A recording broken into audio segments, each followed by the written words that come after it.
So yeah, apologies of the lighting. I'm just gonna say it in advance because today's a weird lighting day. I'm lighting this video with natural light and it's like a weird, see? It's like a blue sky day, but there's huge thick gray clouds and they're moving so fast. So we're just gonna film this video. We're gonna do it whatever. The lighting's gonna be up and down, but we should be used to that because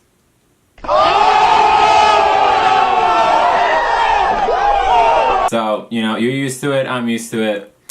Let's get started. It is 2019, first day. People always get these random streams of fresh motivation at the start of a new year, which is completely fine, you know, take the event for what it is. People always get motivated to do new things, try new things, be better in their actions and what they're trying to do and accomplish. But what if you didn't need to wait for a date to do these things? What if you can be motivated and hold that feeling year round? I'm about to show you 3 tips you can do to actually do that. I've actually been incorporating these things into my lifestyle for some of them for 4 years actually, which sounds really weird to say. There you go, lighting. There you go. Go ahead. Just do it. Just, yep. Overexposed. Some of them I've been doing for 4 years. And for me, they've been a huge staple of developing self-awareness in myself, which I think is the best tool you can have pretty much to accomplish whatever you want to accomplish. With these tips, you can actually be your own stream of motivation, or at least you can start to be. All right, so tip number 1, you can do this actually if you have an iPhone or an Android. So what you do is you open the app and you press the red button and you're basically just leaving a voice memo. You're basically just saying what you want yourself to know at times when you can't even tell yourself those things, or at times when those thoughts aren't trackling the way at times when those thoughts aren't really cycling the way that they usually do. Pretty much, you know, when you are kind of in a dump and you just want to call a friend or have a conversation with someone that just would get you, you know, and you could just speak or listen to someone and they'll just tell you exactly what you need to hear. This is pretty much doing that, but it's doing it for yourself. And the only person involved is yourself, which I think is a key element in tackling any kind of goal in your life. So that's tip number 1. Tip number 2 is, what is tip number 2? Freak, what is tip number 2? Hold up. So tip number 2 basically is if you're the type of hands-on person, some people like to write things down, be really hands-on in what they're trying to do, this will work for you. Sometimes I'm that type of person, sometimes I'm not. I'm not gonna lie to you, sometimes this thing doesn't really work for me.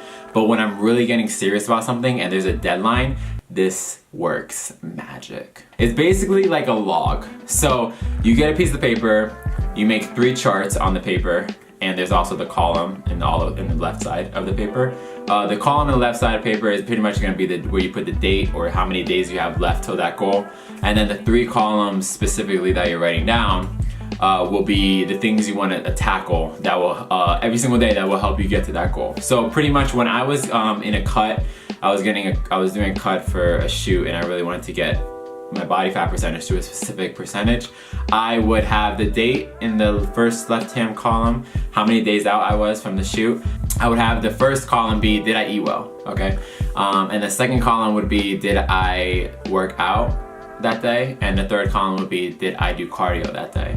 And my goal was to work out and do cardio a certain amount of times a week and eat well throughout the entire time until the deadline. So seeing that and actually taking the notebook and putting a check mark in each of those columns every night, and at the end, seeing all the check marks you did and how much effort and work you actually did to put towards that goal, it's like no other feeling in the world. I still have my paper from all the check marks. I think it was about 3 months I was trying to cut, and I have pages on pages of just check marks and check marks and check marks.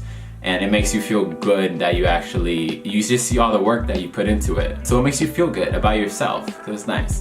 Third one is probably the smartest thing I've done thus far. And it's crazy because I'll explain, but I just saw the video yesterday. And after I'm done shooting this, I'm gonna be making the next video. So I'm really freaking excited to do that. But pretty much it's doing exactly what I'm doing now. Setting up a camera anywhere. You can use your phone. You doesn't need to be some freaking Canon or Nikon expensive camera. So basically what you need to do is just set up a camera, press play, and talk to yourself. That's all you gotta do. You basically just have to sit and talk to yourself and let it all out. Explain everything that's happened in the year. Explain everything that's happened, that's the good and bad, anything that you want to accomplish. Open up to yourself and tell yourself what you want. Tell yourself the goals that you want, and tell yourself what's holding you back and what you're gonna plan to do to get there. So basically, after you're done recording, I want you to never watch that video again until the first of the next year. It's like the most craziest thing ever. You're seeing how much you've grown, you know, emotionally, spiritually, physically, sometimes thank God, physically. How different life is, how different you are, how different circumstances in life are. If they're better, if they're worse. You basically see the good and the bad. And the thing is, one thing that actually encourages you more, or at least me, because I'm this type of person, one thing that encouraged me the most is the things that I didn't do. The things that I wanted to do and I set out to do, but for some reason within the year I didn't accomplish. And that's the thing that really fires me up and gets me actually determined to tackle those things for the following year. I recommend doing this no matter who you are, no matter where you are, no matter how old you are. It's great. You're never gonna regret it. With that being said, I do want to set a little disclaimer out there.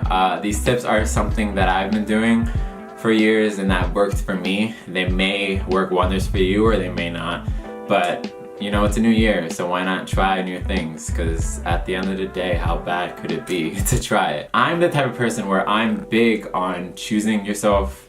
I'm big on self-awareness, big on having a good relationship with yourself and looking at yourself first to find whatever you need when you need it.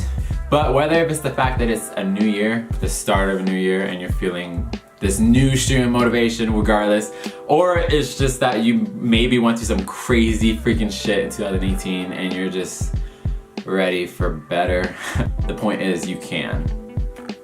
So start.